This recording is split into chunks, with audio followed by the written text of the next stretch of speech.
Who's getting paid like $50,000 a year to come up with this shit? Pat Patterson, probably. Fuck while him and Rico are doing unspeakable things to people.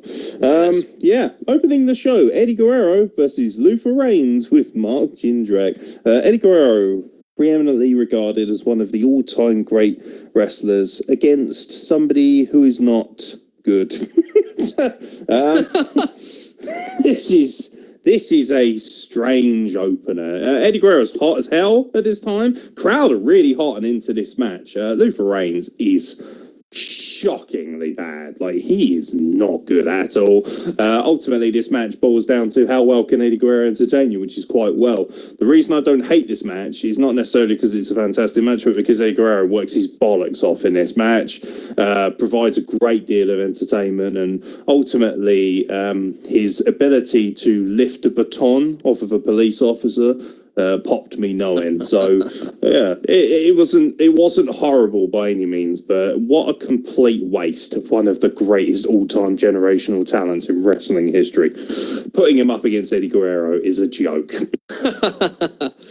What a fall for Eddie Guerrero to go from being the champion and main event guy in there with Kurt Angle at the last pay-per-view to jerking the curtain with Luther Reigns. It is fucking dog wank.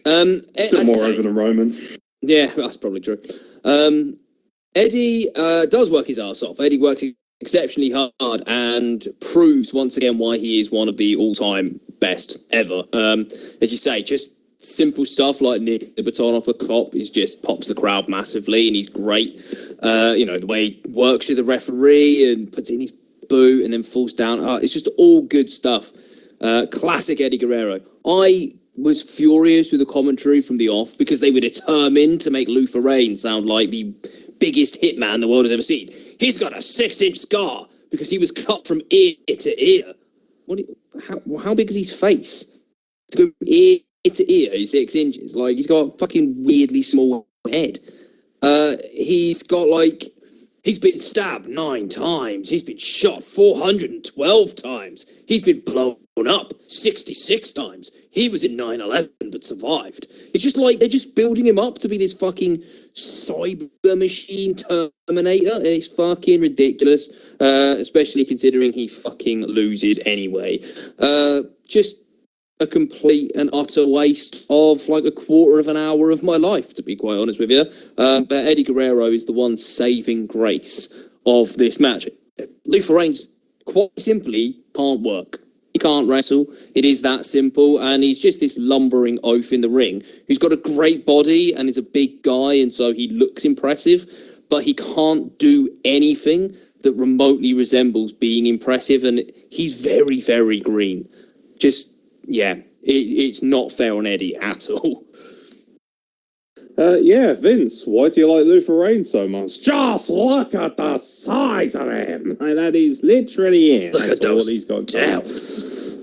Yeah, that being said, I really enjoyed the ending. I loved Eddie Guerrero when he was in full nonsense mode at the end of matches. That was always really good to see. And ultimately, watching Eddie Guerrero now that he's obviously passed on is just kind of warms the cockles a bit and reminds you that, you know, the world really did lose a wonderful man, someone brimming with charisma. So, yeah, Eddie was magical. Luther Reigns was not. I gave it 2.5 though, just because I thought Eddie was so good in his role, and I think to be able to go out there and get a passable match out of a terrible wrestler is quite astonishing. But if it's carny nonsense you want, then Dawn Marie is backstage. Dawn Marie is wearing a tiny top. 5 stars. So I just watched it all. That's 5 stars. And then she goes in and taunts Jackie. What a real indication of the times. Jackie is not wearing a tiny top. She's not wearing any top at all. She's wearing a hand bra. 7 stars?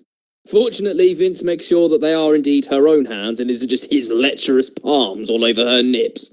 It's, and then, like, fucking Dawn Marie makes a joke about, like, boob sizes. You just don't measure up. Although it looks like she did later on in the night. Jesus Christ. Just fucking awful. Really, really fucking poor. Not just because of, like, the unnecessary sexualization of the women, but the thing of, like, well, your fiance is, like, totally in love with me, and he's telling me how in love with me he was last night when he was doing me from behind. Shut the fuck... Honestly, it's fucking awful. It's like Mean Girls if Lindsay Lohan spent the entire time with her vag out, just sitting there, stroking her muff hair. Sign me up for that. Shit. Absolute fucking nonsense. I loved it. 5 stars and 7 stars appropriately. Speaking of 5-star classics, oh baby, for the WWF Cruiserweight Championship, Spike Dudley, of all people, defends against, of all people, Nunzio. Spike Dudley versus Nunzio for the Cruiserweight Championship. The Dudleys are at ringside, surprise, and Johnny Stamboli is at ringside. What a charismatic soul he was. I believe you're not a fan of this match, Mr. Neil. This is why Vince McMahon hates cruiserweights, mate. This is why he always has hated little guy wrestling. You know, he thought, oh, give him a chance. You know what? Spike Dudley's really over. He does that thing where he runs up the turnbuckle and flips over, does like a little neck breaker thing. The fans love it. It's great. He does that thing did it on the ladder at TLC fucking 2 at WrestleMania 17, and everyone popped his ass for it. Right, I'll tell you what we'll do. Put the cruiserweight title on him. We've strapped a rocket to this fucking division, and he's going to take it to the next level. Far better than Rey Mysterio. Fuck that guy. We'll put him in there with Nunzio, because we're in the tri-state area. There's loads of Italians around here. Fucking shove Nunzio in there, mate. I hated it. Astonishingly, I didn't think of that. It's one of... We now associate, like, 205 Live with good wrestling and good action, but not a lot going on in terms of, like, charisma or characters or the entertainment side of sports entertainment. It is just some guys come out and have, like, a bit of an insane flippy match, and, you know, everyone then goes home. They've got a pretty shit reason for having a match in the first place.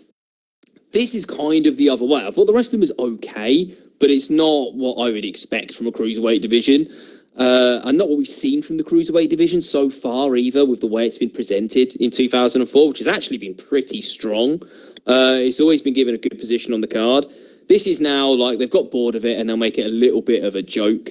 And it was more about the entertainment that was going on, you know, with the Dudleys interfering and just the carny nonsense. This was a very entertainment-focused match for me rather than the sports, which is very different from, I guess, the cruiserweight presentation that we've had since. I just didn't enjoy it at all. It just irritated me. And I found it to be kind of formulaic, like Nunzio would be building up a head of steam, Spike could be begging off as a bit of a cowardly heel, and, you know, he's 2 big butch heavies in the Dudleys. What a weird weird position for the Dudleys to be in. I know we see him wrestle later in the night. I was going to say, you want to see Dudleys in weird positions. They're just lackeys for Spike. Like, it's such a weird position for 17-time tag team champions. The Dudleys are lackeys to the Cruiserweight champion. It's so weird. It's so weird. I just really didn't enjoy it. It was not for me at all. You'll do as that midget says. Get up there. Yeah, I'm actually very positive about this match. I gotta be honest, right? I prepped myself and HIV positive. Brilliant. All I can think of is that South Park episode. Yes, Cartman's the man. With Magic Johnson just living around a stack of money, and that's what keeps I'm not him alive. just positive. I'm HIV positive. That's fucking brilliant. Are you guys serious? We're not just serious. We're HIV positive. It's fucking phenomenal. Anyway, getting back from HIV to Spike Dudley, who looks like he could have HIV. Sorry, Spike. What really amused me was when this. So I gotta be honest. You told me the card for No Mercy. I thought, this is gonna be fucking horrible. Fuck this card. I was prepared for Great American Bash 2.0. And ultimately, because of that, I think I enjoyed the show overall. And this is one of those matches where I thought, this is going to be 2 minutes, go fuck yourself. It's actually quite long. They actually get a lot of time to get their wrestling and their story over. And that's something, for me, that makes the overall experience of this match quite positive. If they'd gone out and had a 3-minute pissant fucking cruiserweight title match, I would have been like, yeah, fuck this match, go away, 1 star, whatever. But ultimately, yeah, Spike Dudley and Nunzio, their problem is their size. They are really small. Like, they are really, really small. Like, you know, they make Rey Mysterio look jacked. And that kind of hurts, I imagine, a lot of people, especially, like you say, they went ground-based. It's a very technical affair. But one thing I've always believed in is that Nunzio is a really underrated wrestler. If you go back and watch a lot of his stuff in ECW and a lot of his kind of indie work and stuff when he was in his prime and he was afforded an opportunity to have good matches. And ultimately, I actually think this is a really good technical matchup. And the reason I enjoyed it is because I can see flippy guys all the time. Jamie Noble was another guy that I really loved because he was so ground-based and so technical. Joey Mercury as well. There was a plethora of guys who could really do some ground-based offense, and unfortunately for them, they came around in an era where it was like, well, you could flip or fuck off. But the storyline in this is flip or fuck off. That should be the antithesis of the antithesis of the Revival, shouldn't it? Really, it's just the opposite. They're ultimate rivals. But yeah, I honestly thought this was actually really good. I really enjoyed it. I watched it with an open mind. I thought the wrestling was good. I liked the physicality of it. They weren't afraid to really batter lumps out of each other. These two guys have historically been known as the whipping bitches. And for them to go out there and sort of have an opportunity to kick the shit out of each other, you could see that they're used to being able to tolerate punishment. One thing anyone will know about Spike Dudley is, especially in the Attitude Era, he took a fucking shit kicking like no other. And when you weigh, 130 pounds? Like, you better be fucking hard. And he is. He's rock hard, that geezer. I wouldn't want to fucking get in a fight with either of these lads. They look like they could really go for you. They literally gnaw your kneecaps off. They don't give a fuck. And yeah, I've got to be honest, I actually thought it was really good. I think this is the kind of match people should go and watch. I really think it's quite good. I really do. I know it comes as a massive shock to most people, but this is the match that I thought was going to be throwaway. And ultimately, I quite enjoyed the sort of shenanigans of it and everything. Like you say, it's a bit jarring seeing the 17-time tag champions as lackeys for this tiny little man in what looks like military cargo trousers and boots. But yeah, I don't know. Something about this match tickled me and I enjoyed it. So I gave it 3 stars. Thought it was quite decent, actually. Thought it was a very decent wrestling affair. Tickled by Spike. When you put it that way, terrifying. But yeah. Oh, by the way, as well, when it started, it looked like, so you got the Dudleys and Spike Dudley, and you got Johnny Stamboli, and yeah, my phone agrees. It looked like the hillbillies were having a yard fight with a load of Italian Americans. It just looked very strange. It looked like 3 rednecks taking on 2 guys who were the proprietors of a pizza parlor. That's basically what it looked like. So, from that respect, not fantastic, but ultimately, sneaky banger. Speaking of sneaky bangers, Paul London versus Brian Kendrick in the PWG portion of No Mercy. This story is based around the fact that Paul London is kind of, he's the bitch, isn't he? Billy Kidman turned on him. Billy Kidman, this is coming out of the back of when Billy Kidman almost murdered, I believe it was Chavo Guerrero, wasn't it? Yeah. Shocking accident. And of course, classic WWE, what time I said our storyline. So Billy Kidman, unfortunately, did a shooting star press. Now, ultimately, if anyone remembers Billy Kidman, his shooting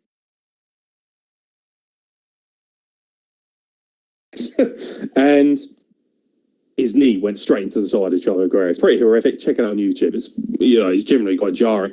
Made a storyline out of it. Obviously, Billy Kidman feeling guilty, the psychological trauma of what he did to a man with his finishing move, and this leads to this storyline where he can't execute the shooting star press. Him and Paul London are the surprise tag team champions, arguably the only decent tag team champions I've seen of this entire fucking era so far, and.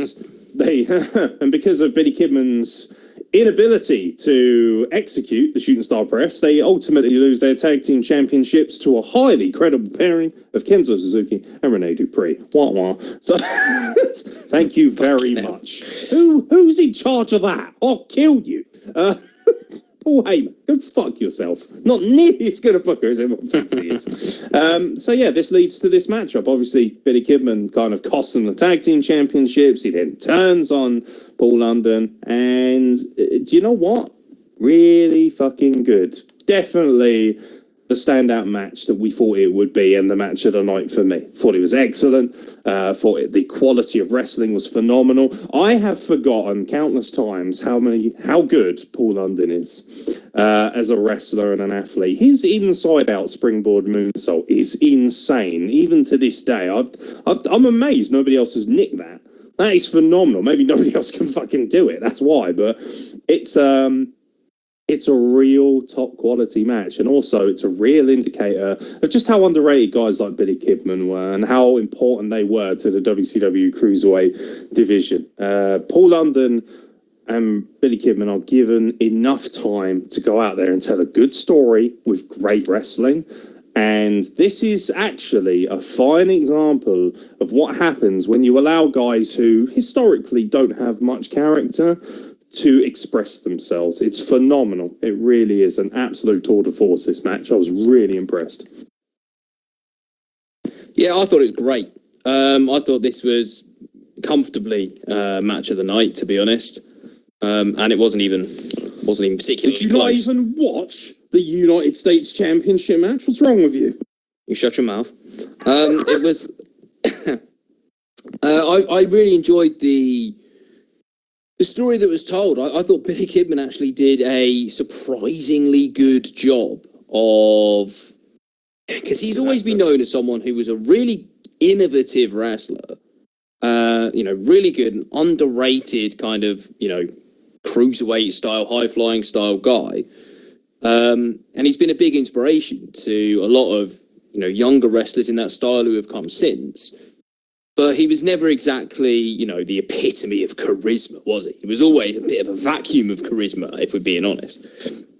So the fact that he was actually able to really sell this story properly was kind of surprising, actually, to see. I thought he did it brilliantly. I thought Paul London was great as well opposite him, was a fantastic foil. And I love the way Kidman played it. I'm going to injure people if I do this move. Is that what you want? And the fans were like, yes, kill them, destroy everyone. Even to the point of cheering him doing the move and injuring the babyface in the match, Paul London at the end. I really love the finish where he finally hits the shooting star press and comes back and does it again. And Paul London's like coughing up blood and he's covered in blood all over his face. Loved it. Thought it was really, really well done. It wasn't overdone as well. It was just really, really well done. I thought it was great. I thought it was a really good psychological story of a tag team breaking down and why they would turn on one another. It felt like there was something. It felt realistic or grounded in a level of realism rather than it being, stupid, over the top, hyped up bollocks. I thought it was great. It was my favourite match of the night easily, and it's one of the better matches that we've seen in 2004 for my money, and it's only 10 minutes or so in length, but they used their time really, really well to showcase both talent and tell the story. They told a great story in this match, great psychology, the working of the ribs leading to the finish was fantastically done, really well executed, a great idea. And it was something that was simple enough that on commentary, Taz and Michael Cole couldn't fuck it up, which is refreshing to actually see in this era, because both of them just shit over so many matches. But this one, they can't cock up because the story is so simple. Yeah, I also love the fact that Paul London tries to execute the shooting star press and he gets the knees up because he's able to scout his own maneuver. However, it also needs to be pointed out that Paul London's shooting star press is infinitely better. It's ridiculous. You're like, oh, way to shit all over that one. Fucking amazing. But yeah, it really is. This is the match that if you're going to watch a match from this card, this is the one you need to see. Really special, really physical as well, and just a lovely match. Not just a flip-tastic match. Like, there's good psychology here. Like Steve says, a little bit of everything, and it's well executed, and they use their time perfectly. What a real shining example of what can be done between two guys who ultimately aren't renowned for charisma or a character, but got themselves over with a really lovely match. And like you say, the crowd were hot for this as well. They really reacted beautifully. They played their part nicely, actually, you know, almost kind of begging Billy Kidman to be an animal and hit that shooting star press. And like you say, the image of Paul London coughing up blood at the end and being hit with a shooting star press while he was on the stretcher was actually really evocative. Really enjoyed it. Steve's microphone is going utterly mental. Oh, is it? Sorry. Yeah, I can just hear this. It's fucking brilliant. Pull it down in. Fuck it. We're not editing it. Fuck you. It's Manic Mondays. It's live TV. So yeah, ultimately, great match. So John Bradshaw Trump is backstage. Now I say this because holy cow, is he Donald Trump or is he Donald Trump? Like he is Donald Trump before he got to be the president. It's terrifying, actually, this foreshadowing. So, you know, it's a very simple promo, building up to the fact that he's going to face Undertaker for the title later on in his last ride match. And he even says, you know, fake news, fake liberal media news. I was like, wow. I genuinely couldn't believe it. I was like, oh my God, this is eerie. Go and check it out. It's very eerie. He is basically Donald Trump. Yeah, just a quick side note from him being backstage. Surprised he didn't mention a wall, actually. Very surprised by that. So, for the Tag Team Championship, Rene Dupree and Kenzo Suzuki, accompanied by Hiroko and Fifi, take on the wonderful tag team of Rob Van Dam and Rey Mysterio for the Tag Team Championships. This is the portion of the show where I thought, right, that's it, I've had enough now, this is going to be crap. But yeah, this sits in the middle of the card. Now, it's not fantastic by any means, but it's not terrible either. And this match gave me hope that Rene Dupree could do something, because he actually put in a hell of a shift in this match, mainly because Kenzo Suzuki was a horrible wrestler. Add him to that long list of incredible Japanese talents who come to America and just cannot work the sports entertainment brand. You know, Nakamura's in there. Finn Balor you could argue is in there, coming out of that Japanese stars. A lot of guys who have done that and failed miserably, sadly. And yeah, they add to that. You either have it or you don't when it comes to sports entertainment, and Kenzo Suzuki certainly did not, although he did try his best with his rendition of Born in the USA before this match, which was, if that isn't in the files of Wrestle crap, then nothing deserves to be in there, because that is bloody atrocious. The highlight of the heels for me was Hiroko having the French flag in her hair. I thought it was quite sweet. I was like, yeah, look at that, international relations, that's quite nice. But yeah, this match is, I actually really liked her. I actually thought the gimmick was quite sound. It was just a little bit, you know, it wasn't executed very well, although I do have some very fascinating facts about that young lady. Yeah, just a mid-card match, and ultimately where it belongs, in the middle. The champions retain, unsurprisingly, thanks to shenanigans. Yeah, it was an okay match. I mean, you're not going to shove, you know, RVD and Rey Mysterio in a match and it be utterly awful. Like, it was pretty good, but you say Kenzo Suzuki just doesn't really work. Like, the best thing that he can do is the fact that he's got a good knife-edge chop on him, which the fans enjoy, and it's got a good sound to it. And, you know, that was quite tasty when he was kind of just throwing those out, just went a bit mad for a bit, just kamikaze chops all over the place. But other than that, he really was kind of a weight around Rene Dupree's neck, and he was having to tread water pretty hard in order to be able to get through. You know, as you say, shenanigans at the end. Suzuki picks up the kind of spawny pin, uses the ropes a little bit, like really weirdly and unnecessarily. And like, it makes you think, well, why did Rey Mysterio not just grab the ropes? He's basically under the ropes anyway. So that wasn't particularly well executed, but it was fine. It was just, again, it's not a particularly good match. And it feels like a match that could have just been on an episode of SmackDown to, you know, figure out the number one contenders for the tag titles, or, you know, just kind of to set up for a bigger pay-per-view match, or a bigger match at a pay-per-view down the line, rather than the pay-per-view match itself. It's just, And that kind of goes for a lot of this card. It just feels like a long episode of SmackDown without feeling like anything was particularly special or, top tier, really. Other than Kendrick and London, a proper feud, settled the right way, didn't start with a, fucking collar and elbow tie-up. It starts with battering and physicality. This is a match that just feels like it belongs on an episode of weekly TV. It was fine. It wasn't bad. It just doesn't live up to being on a pay-per-view. And to be quite honest, neither does Kento Suzuki in any way, shape or form. Yeah, absolutely. 2 out of 5. As good as I could give it, really. It was okay. It told a fair story for what it was, but like you say, this belongs in the middle of an episode of SmackDown or the main event of Sunday Night Heat. It does not belong on a pay-per-view, and was a real worrying indictment on the lack of quality that SmackDown had. It had some big stars, but it just didn't have the workers.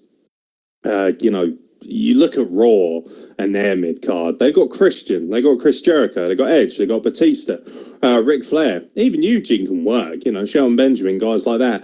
SmackDown, really bereft of working talents in the middle of its card. And RVD and Rey Mysterio are stretched thin here, and putting them in as a tag team ultimately makes it even more difficult for them to, have any impact on the show, especially when they have to work with guys who are green as hell. And, I'll spare a thought for Rene Dupree. He was, 18, 19 at this time? It's not an easy age to come into a company like WWE and be effective. So, I actually kind of took away from this match that Rene Dupree did all right. Grudge match time. Big Show versus Kurt Angle. Ooh. This is a divisive one. So, Kurt Angle is now a full-time wrestler again. And as some people may have recognised throughout this storytelling process, he's actually the Big Show who put him on the shelf, didn't he? Chokeslammed him off this balcony, whatever it was, to the concrete floor, broke his leg. And so, of course, Big Show comes back on SmackDown, wreck shop. Looks like he's thinning a bit, which is probably why they lent into this angle a bit more. Ultimately, Big Show decides, I'm going to face Kurt Angle at No Mercy because he's given the opportunity of either him or Eddie Guerrero, which is a very weird reward for wrecking the entire roster, if you ask me. It was very, very strange. It was just like, do you know what? You came out and destroyed the entire roster. So how about a match against a technical wrestler? You're 7'2". I know what you want. Very strange. So, yeah, he picks Kurt Angle. Kurt Angle obviously extracts his revenge by shaving his head. And that leads to the Angry Giant. Oh, by the way, to shave his head, he shot him with a tranquilizer gun. Jumanji 3.0. Oh, boy. Yeah. What do you think, mate?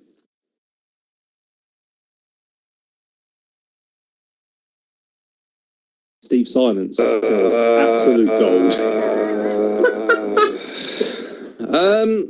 The match is okay. The match is all right, and the story itself was actually quite entertaining. I thought it told an okay story. Kurt Angle running away. We should have had. Kurt Angle running away because Big Show's in there. He's an angry Big Show now. This is the monster Big Show unleashed. He's not messing about anymore. He's back. He's meaning business. He'd wrecked shop. He'd taken out the entire WWE roster to come down, and that's what triggered Kurt Angle and pissed him off because he got chokeslammed. And yeah, the problem with the Big Show has always been that he's never been consistently presented.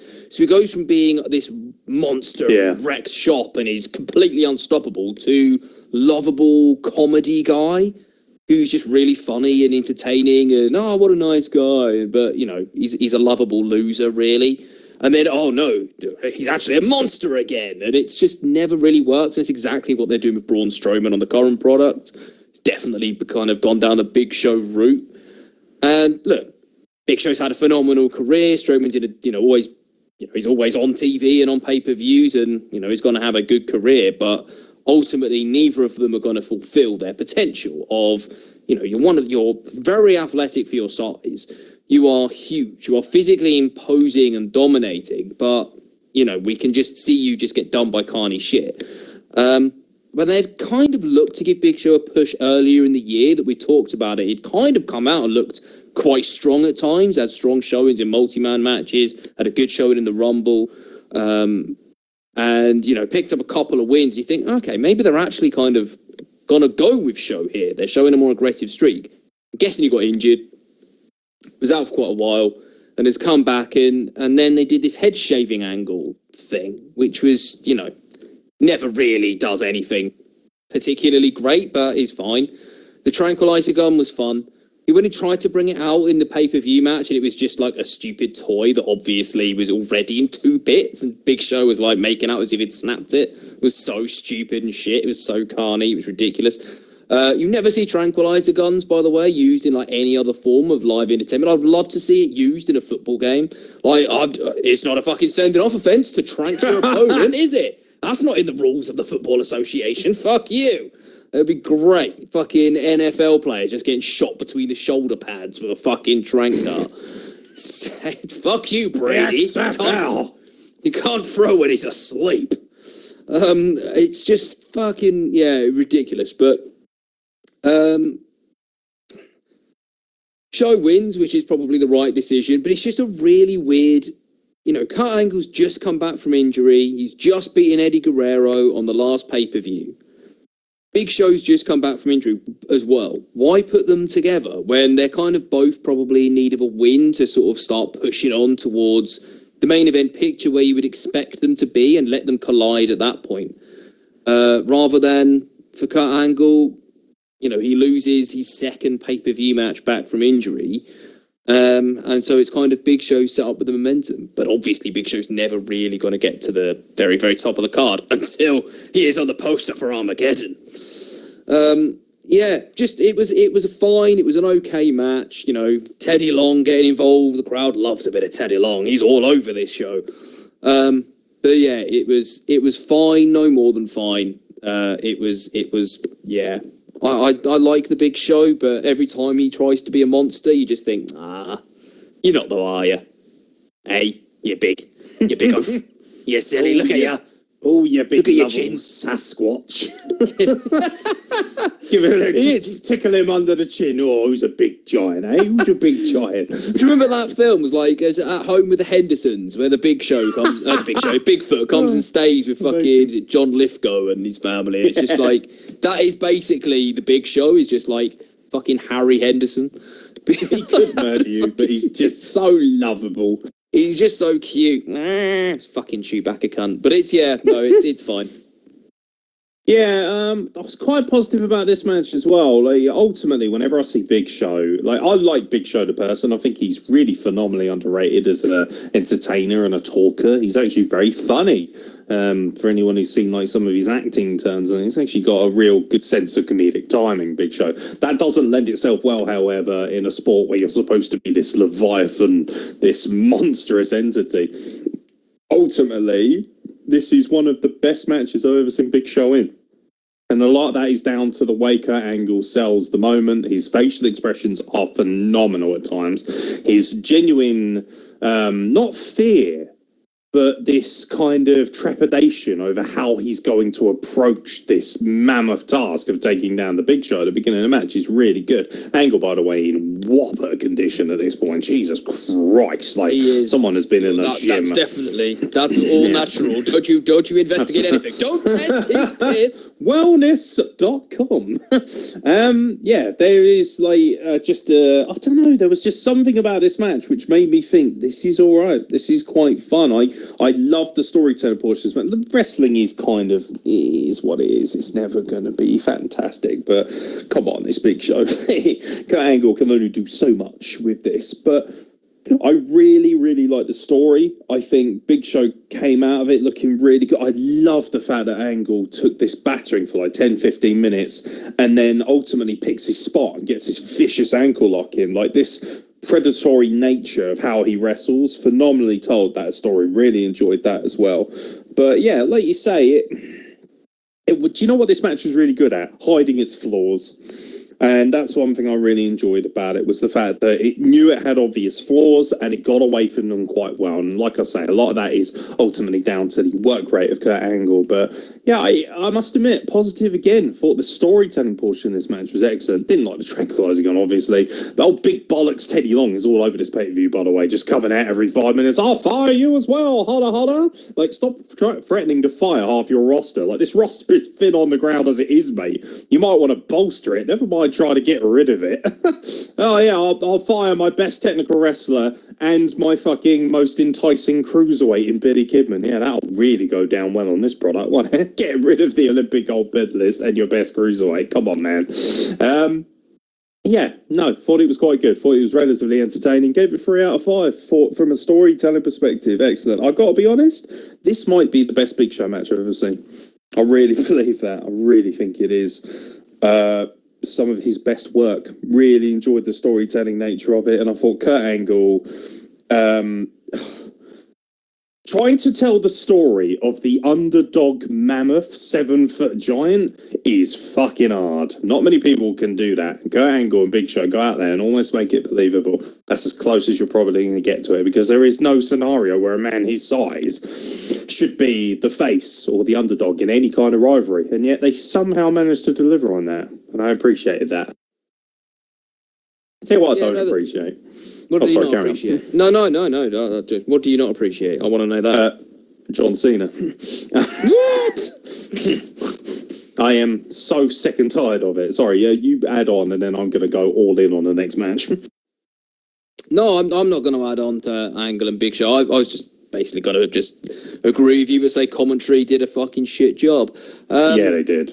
They really As they did the whole yeah. fucking show, by the way. Taz. How is Taz? Like, by the way, AEW signing Taz. He wasn't bad on AEW Dark, to be fair, but there is no way he should be on main roster television. Do not put him on your show. You're asking for trouble. Oh, 100%. Yeah, he had funny one-liners to a point, like as you would expect, but for the most part, and sometimes it was difficult because Michael Cole in this era was shit. Like, I defend Michael Cole quite a bit. I think Michael Cole's improved a lot, and I think Michael Cole, when he hasn't got Vince in his ear, which obviously he did at this point as well, can actually be a decent play-by-play. I don't think he's on the level of JR or Ronaldo or Excalibur or any of those people, but I think he's decent. At this point, though, like, Taz would start talking quite seriously about what was going on and be talking about, like, the effect of a fucking submission move or an arm bar or what it feels like to be in that move. And Michael Cole will just cut him off and talk over him with some stupid, flippant remark that just fucking ruined it. And John Cena Booker T was not free from this. I thought this match was shit. And we said about their match, the last pay-per-view, they're first in the best of 5 series, and this is number 5. And they're basically going into it at 2-2 to decide the undisputed United States champion. And we didn't even know that was a thing, but apparently it absolutely Even though Booker T's holding the goddamn belt. Yeah. So what's not undisputed about it? Look at him. Just look at him. It's black. He can't be undisputed. Look at it. He can't be the champion of the United States. It's just ridiculous, and there's just nothing about this match which is particularly good. They don't have very good chemistry. There wasn't a great story being told in the match. There wasn't great psychology in the match. Technically, it wasn't great.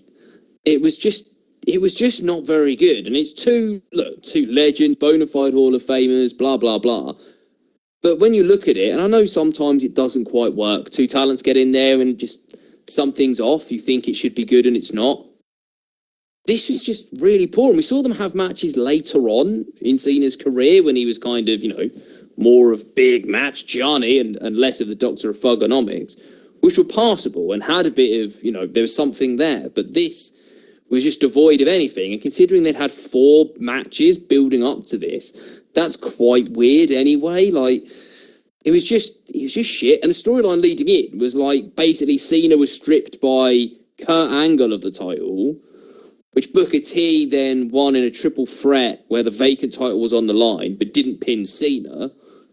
And then, like, so therefore John Cena's been harshly treated, and Teddy Long's in Cena's corner all the way through. It's just fucking, just shit. Just makes no sense. And I hated the Doctor of Thugonomics gimmick anyway. And the thing of him pumping up his Nikes to do the fucking FU, I absolutely hated that. I hated that. Little bit of showmanship pissed me off. 5-knuckle shuffle's fine. I can deal with a 5-knuckle shuffle. It's just a shit people's elbow. But the pumping up of the fucking trainers, people cheered for it. And I hate them. I hate them all. I don't care if they're kids, fucking pensioners, blind people. I don't care. I hate them. Yeah, it was just a poor match, and just no real excuse considering how fucking boring it was, considering the talent in the ring. This match was fucking crap.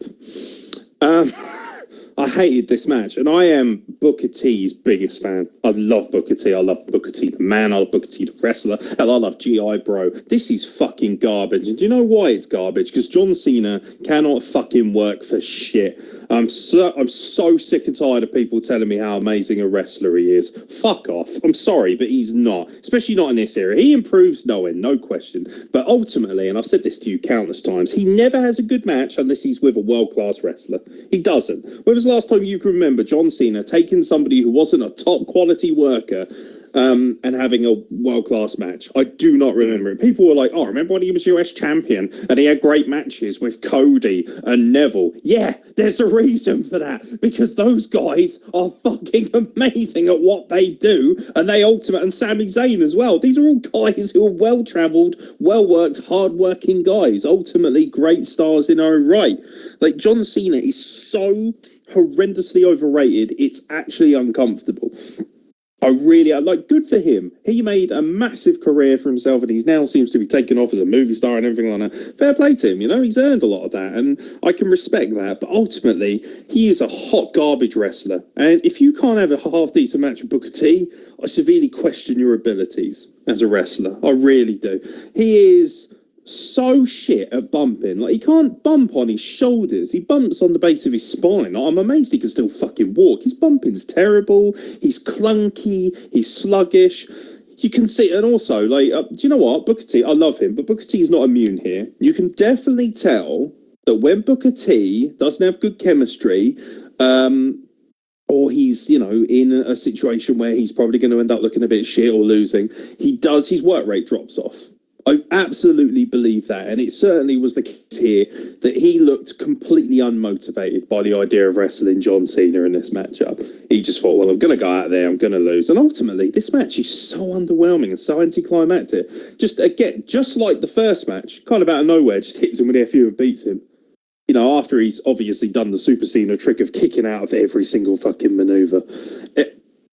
Poor is an understatement. I gave this 1 star. I thought this was a terrible match between two guys who hated wrestling each other. John Cena can't work. Booker T doesn't want to work with him. And ultimately, United States Championship comes out of this looking like a piece of garbage. Who cares? Who absolutely cares? And like you say, I was having a bit of fun with you at the beginning of this Manic Mondays run because, yay, Thugonomic Cena, haha, penis jokes. This gimmick is fucking atrocious now. You could see ultimately why he eventually changed. Like, as hard as it is for me to say this, his PG gimmick is ultimately a lot better. And it's not great, but it's better than this crap. Yeah. What a representation of 2004 WWE. A black guy wrestling a guy who thinks he's black and ultimately losing. And ultimately, all the fans thinking that the guy who isn't black is much cooler, the guy who's appropriating his entire culture. It's actually fucking embarrassing. I really hated this match. Hated it. Really hated it. And it reminded me that John Cena, unless he's in there with someone really special, is a garbage worker and he's a terrible, terrible wrestler. And I'm not going to have people I'm sure people will line up my mentions. Oh, you just don't get wrestling. No, you don't get it. Sorry, you don't. But if you want to sit there and say John Cena is this amazing guy and he works hard, etc., those things are all valid. But do not sit there and tell me that he is a good worker in ring. He is not. And his body of work proves that. And if you're willing to actually sit down and watch stuff like this, you will realise why. John Cena has not had a good match. in this entire calendar year so far, and he's being bred as the next big star. And ultimately, at the next WrestleMania, he kind of breaks through and gets his first title reign. I believe he knocks off JBL at WrestleMania 21. And that's when he gets his first big world heavyweight title reign. It's terrible. It's absolutely terrible. They really should have looked back in foresight and thought about who they were pushing. But at the time, he was the only guy who was willing to work as hard as he was. And that's ultimately his legacy. Is he's a famous wrestler because of his work rate outside of the ring, not inside. And it is what it is. But yeah, 1 star. Fuck off. I was furious with this match. And ultimately, I needed something to cheer me up a bit. And I thought, oh, Jesus Christ, this next match is going to piss me off. The Dudley Boys with Dawn Marie versus Charlie Haas, Rico, and Miss Jackie. Wow. Where do we start with this gem? This is the penultimate tag team match, and you're thinking, oh, who gives a shit? At this point, I was angry. I thought, oh, this is going to be shit. Fuck off. I was priming myself to start fast forwarding, and I'm glad I didn't, because this match, if not a good wrestling match, is fucking hilarious. And it's because of one man called Rico who goes full metrosexual lunatic in this match. This match all stems around, like Steve mentioned earlier, this hilarious slut-shaming angle with Dawn Marie and Miss Jackie. Like, oh, Charlie wants to fuck me, not you, because you're shit. He lusts after me. Look at me. I'm so much better. I loved your voice much better, to be honest. It just reminded me of, ponies and stickers and MySpace.com. It's just one of those sort of things. It's like, oh my god, Miss Jackie is total slut, so I'm gonna totally fuck her boyfriend while she's not looking. It's just very, very similar to it reminds me a little bit of Natalia whenever she spoke to Charlotte Flair. You remember that horrible time period where they thought Natalia could cut a promo and she'll, Charlotte, what you need to understand, Charlotte, is that I'm better than you, Charlotte. That's kind of what this makes me feel like. It's like Mean Girls if it was shot with a budget of $50. It's just horrible. But this match is hilarious. Rico kisses Bubba Ray Dudley. Let's get down to it, right? So Bubba Ray is being unnecessarily violent towards a woman. That's a surprise. And and then he's basically saying, yeah, give me a kiss, baby, give me a kiss. And then Rico gets in. He's like, oh, I'll give you a kiss, honey. Kisses Bubba Ray, who's like, oh yeah. Then opens his eyes, he's like, oh.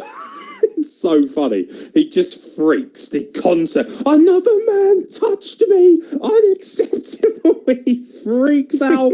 His reaction is one of my favourite things I've seen in this entire year's run. He gets out of the ring, grabs that water, and he's like, oh. He's trying to wash it off. He's spitting water at fans at ringside. He's coughing. He's pretending to vomit. He leaves. He actually leaves. He's like, fuck this shit. I'm not gay. Leaves. And goes backstage. Wow. He eventually comes back. But yeah, this match is just carny stupidity. But Rico and Bubba Ray make this hysterical. And for me, one of the all-time great highlights, they go for the was up. Scoop slams, Rico opens his legs, and of course, the famous was up, where Devon will do the diving headbutt into the balls or the ass or a cheeky nose up the hole, depending on how you look at it. And Rico... Bubba Ray's like, do it. Devon's like, no, I don't want to. And then the camera pans to Rico, who's spread eagle going, yeah. Just incredible. Absolutely incredible. Rico like, yeah, stick your nose in my hole. It's brilliant. And Devon freaks. And ultimately, Rico, not only funny, but also a good worker, hits this beautiful moonsault for the win. Wow. I feel ashamed to say it, but this was genuinely hysterical. And I know a load of incessively woke left-wing liberals are probably going to attack me. It's like, this is rampant transphobia, homophobia, etc. Well, actually, no, it isn't, because Rico was representing himself and had the opportunity to express himself, which is what makes this completely different to something like a Santino or whatever. And I honestly thought this was fucking superb. This was genuinely one of the highlights of the show for me, was this match. It's hysterical. The match was fun to a point. I mean, it wasn't like the Rico thing is in no way offensive. Like Rico is just when Goldust got like funny and more comedy than like trying to be dramatic and offensive and shocking and was just fucking hilarious. It was basically that. It's like having Graham Norton wrestle. Do you know what I mean? It's camp, it's silly, and it's fun. Like it was, Rico was a good worker as well, but it was good fun. And I asked who the fuck he was at the Royal Rumble. I could not remember Rico at all. And every time I've seen him, I've been really entertained by him. I found him to be great. You know, he's everything that I want Fandango to be in like NXT. He's great, and the whole thing of him just pointing to his arsehole, telling Devon to dive straight into it was fantastic. And the Dudleys said it really well. And like, yeah, I know that the whole slant of like the way the Dudleys react to the concept of gayness being disgusting. Yeah, I know, I get that, but ultimately it's just their heels. They're supposed to be arseholes. Like it's cheap heat, but it's fun. Women's stuff was far worse. Like it got the best pops as well. People were cheering for the tearing of clothes more than they were of anything else. Yeah, exactly. Joey Styles would have been a huge improvement on Michael Cole. Michael Cole just intimating that he's got a little Backstreet Boy boner, a Backstreet boner, basically, was just cringe. Fucking awful. That whole thing was awful. The women's stuff was really, really badly done, poorly done, and completely unnecessary. And Charlie, the thing is as well that Charlie Haas has no charisma. Charlie Haas can't pull off the idea of having like two women scrapping over him because he's just completely neutral in his expression. Yes, these women are fighting over me and it's great. I have the big dick and I'm very good at the sex. It's awful. Like he's just drags. Like at the end of it, like the women are just still battering each other, and he just goes and picks up Jackie, throws her over his shoulder and walks off, and his face doesn't change through that entire like transition of him walking round, picking her up off another woman who he's supposedly fucking because they're scrapping, and carrying her off while she's flailing her arms and legs. His face doesn't change at all. It's completely void of emotion. It's actually quite good, the fact that it's so void of emotion. It's fucking Dean Malenko-esque. It's just, yeah, the actual, like, the wrestling side of it is quite terrible, but the entertainment side, basically just Rico and Bubba Ray, as you say, were great. They were like the saving grace of the match. But yeah, if you want to tune in to like good wrestling, yeah, don't watch this match. And if you want to like tune in to, there's women involved, don't watch it. I promise. Just go and watch an Natalia promo from 2018. It's far superior. Charlotte. 3.5 out of 5. I thought it was hysterically good fun, and that will trigger so many people, but I don't care. I absolutely loved it. It made me piss my pants laughing. I watched this at 4:30 in the morning. I just woke up my house. I was pissing myself laughing. I was like, Bubba Ray doesn't like homosexuality. I felt dirty, but I loved it. I absolutely loved every second of it. For the WWE Championship, it's last ride time, baby. A last ride match between JBL, the current champion, and the challenger, The Undertaker. So basically a last ride match is an ambulance match, but with a hearse, okay? Let's just get that out of the way first, because fuck that shitty gimmick.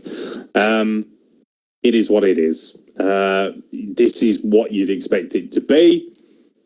It's okay, but ultimately, it's not great. The only thing that JBL can do is bleed and hit a good clothesline. Like, that's it. Like, in every single match that he's had, with every single match that he's had in his world title push, since he's gone to be JBL. Don't forget he can also finger young boys. Oh, yeah, no, I don't want to leave that out. It's the most important skill of all. And also chase Mexicans across the border. Come to think of it, he's quite a multiversatile individual. He's so versatile. It's ambidextrous. He's just fucking...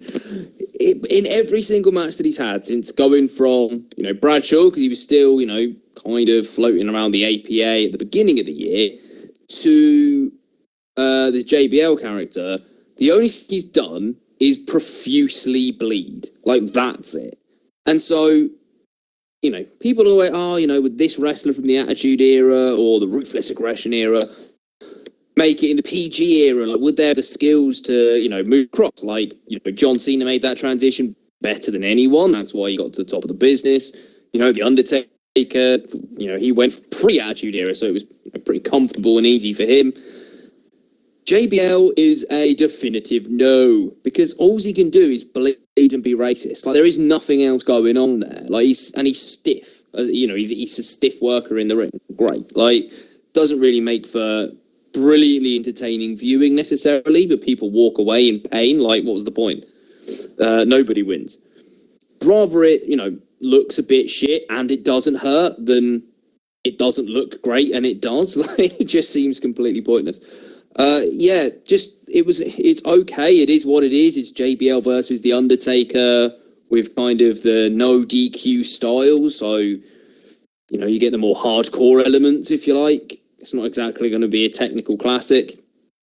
It's all about the last 12 minutes of the match, where Undertaker is about to deposit a battered, bloody JBL in the back of the hearse. He's kicked his ass for the majority of the match to this point.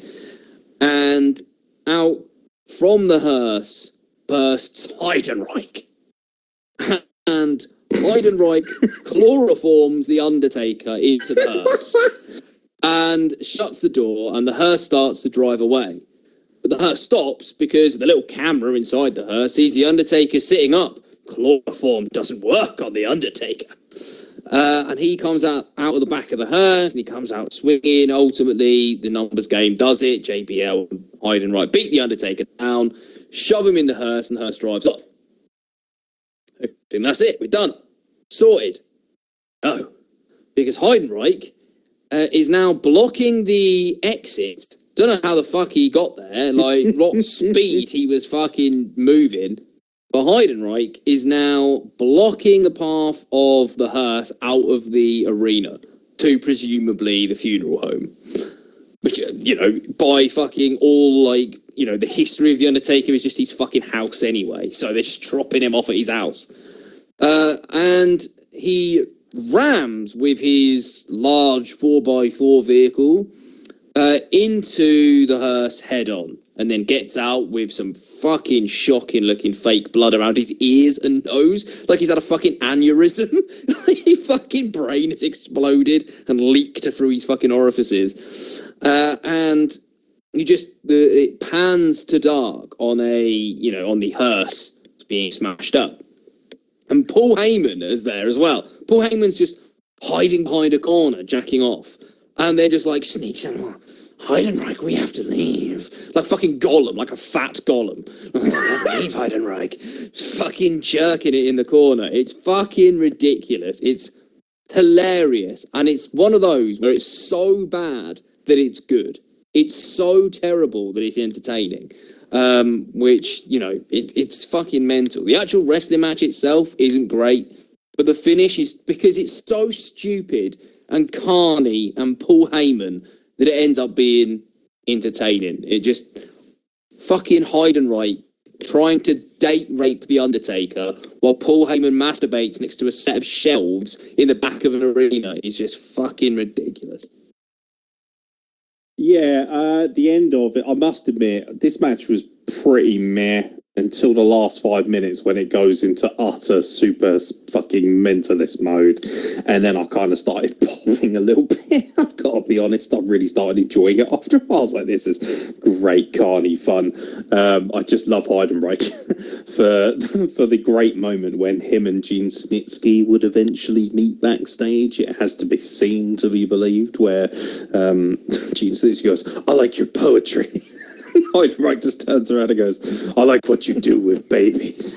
It's absolutely amazing. If I can find it, I'll splice it in.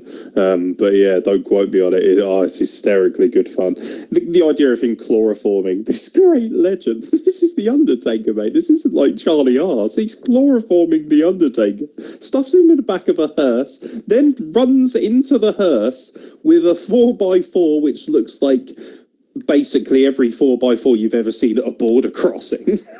Like, it's terrible.